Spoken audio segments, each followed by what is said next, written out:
morning everyone, welcome back to my channel. My name is Aika. My channel is dedicated to anyone interested in psychology or mental health or just interested in following my journey through the doctorate of clinical psychology, which I will be starting in 2 weeks.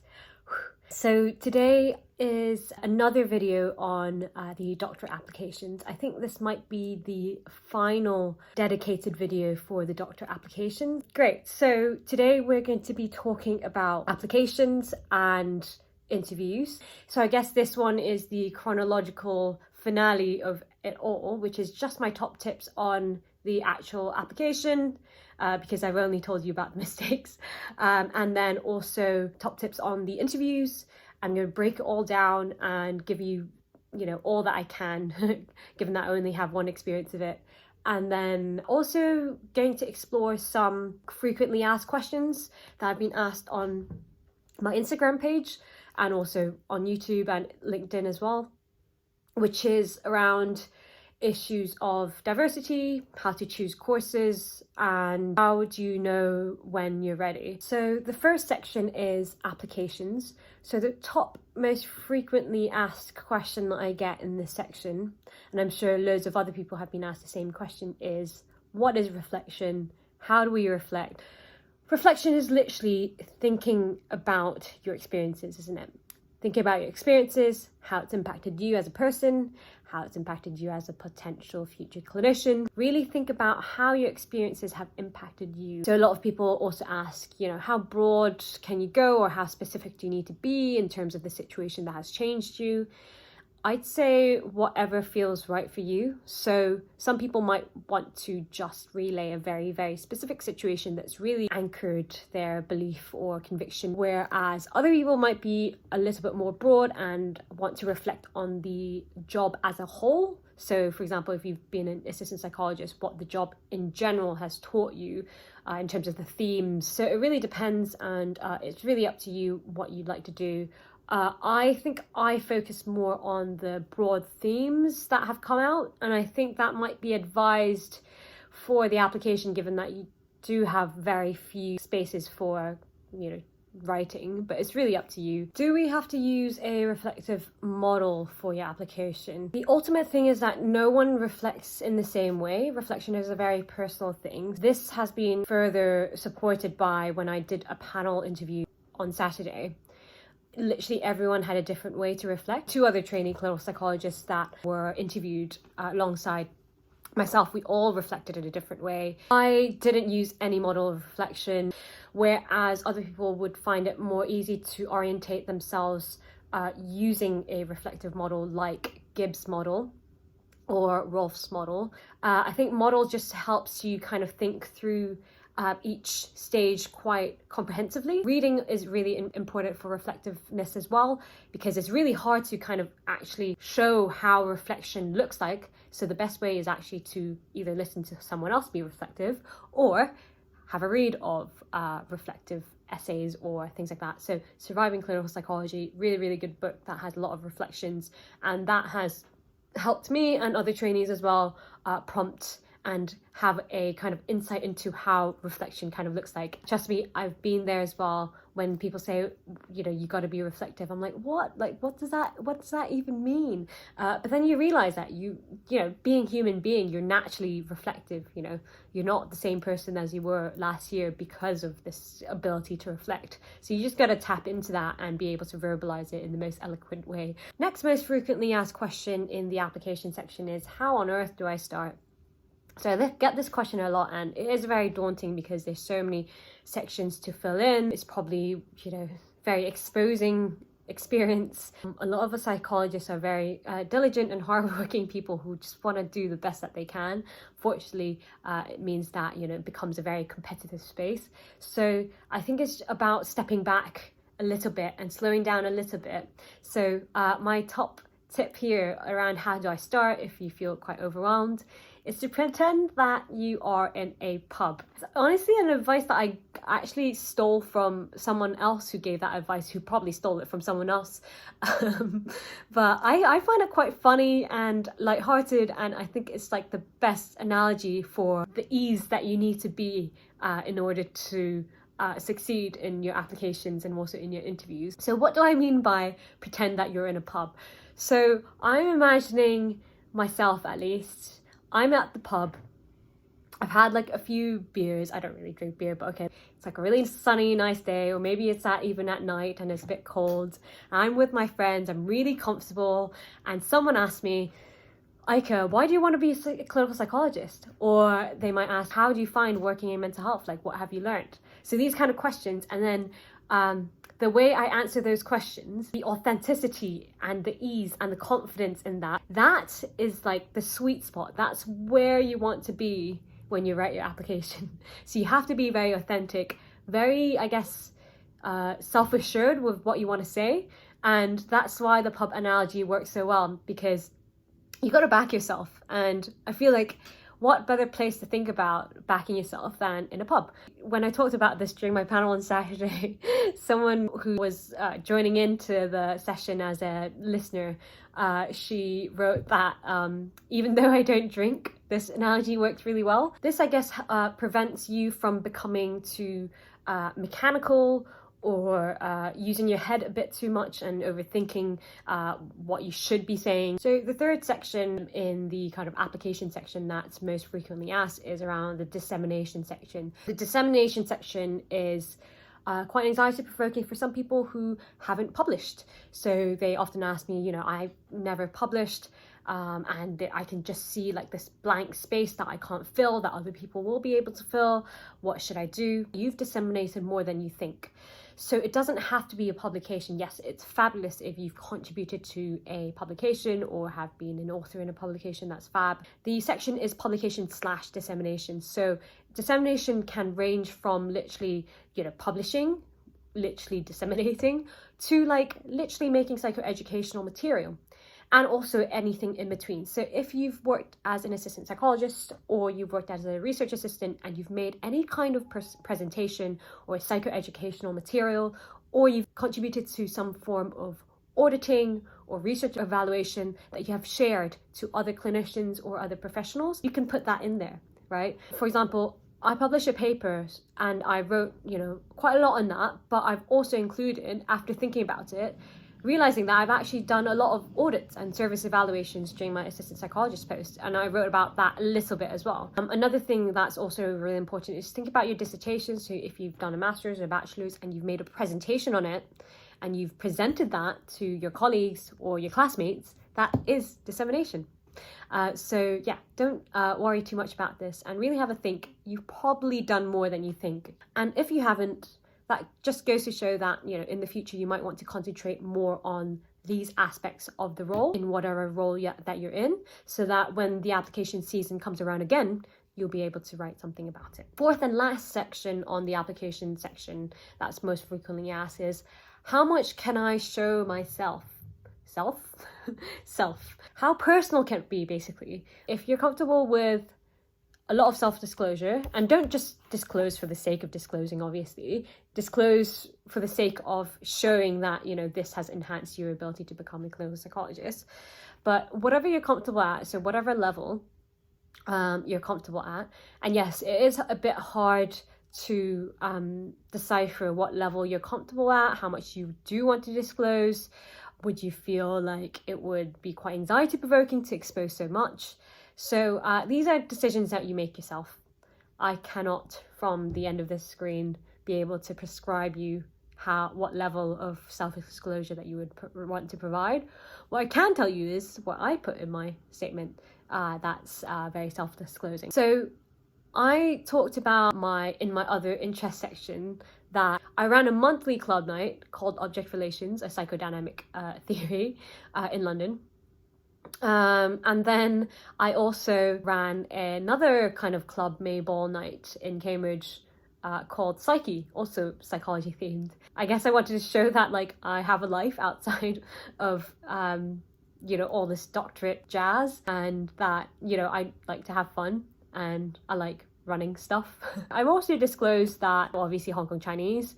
I've also disclosed that I would have wanted to be a visual artist if it weren't for capitalism. No, joking. If it weren't for maybe my Asian background.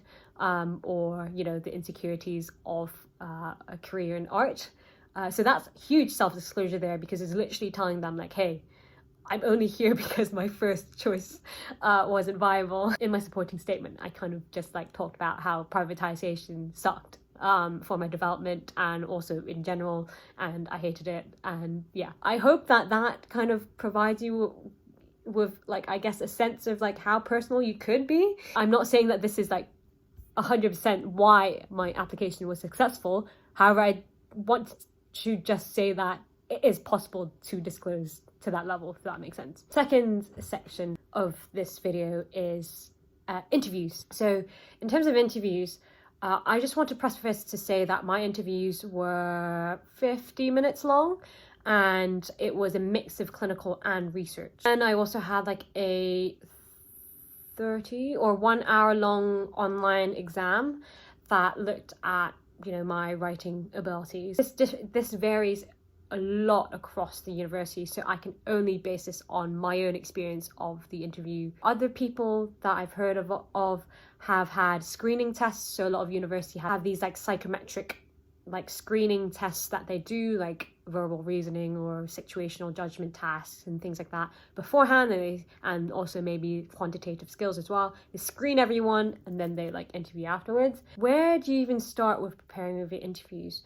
So the first one is to break the topics down. It is very overwhelming to be like, oh my god, like what on earth will I be asked? Honestly, the amount of questions that will be asked will be quite limited actually to certain topics.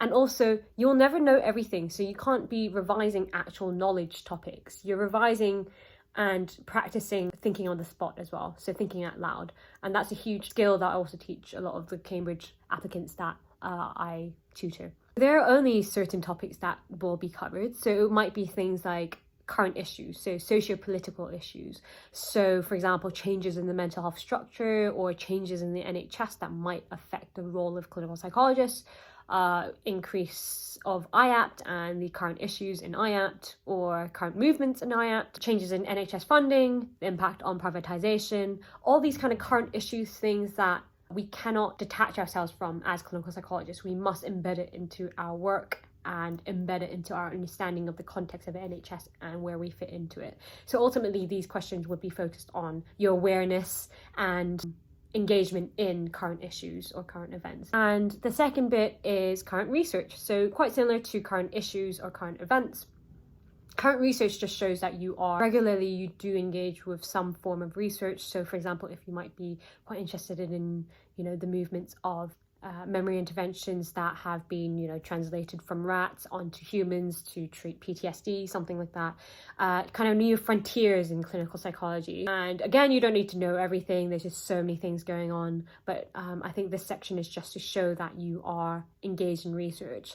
Best way to engage in research is, I mean, The Psychologist magazine, Twitter, although I don't have Twitter. You're working right now and seeing the research there and seeing like the current like systematic reviews or meta-analyses or new interventions that are being proposed. Number 3 topic might be your clinical experience. So breaking down this into formative experiences, so experiences that have shaped you as a clinician, difficult situations, etc, etc, etc. Fourth one is around psychological models. This is quite a common question that I get asked as well. It's like, how much would they test you on your ability to use a model to, I guess, formulate your understanding about, you know, a certain case or situation?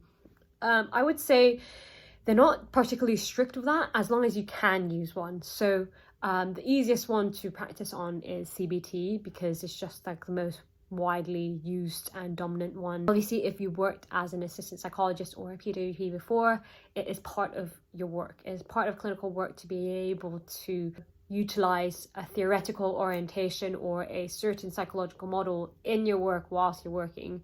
So get prepared for that as well. You don't have to know everything, right? They're not expecting you to suddenly know about like schema therapy or, you know, psychodynamic models or systemic models even.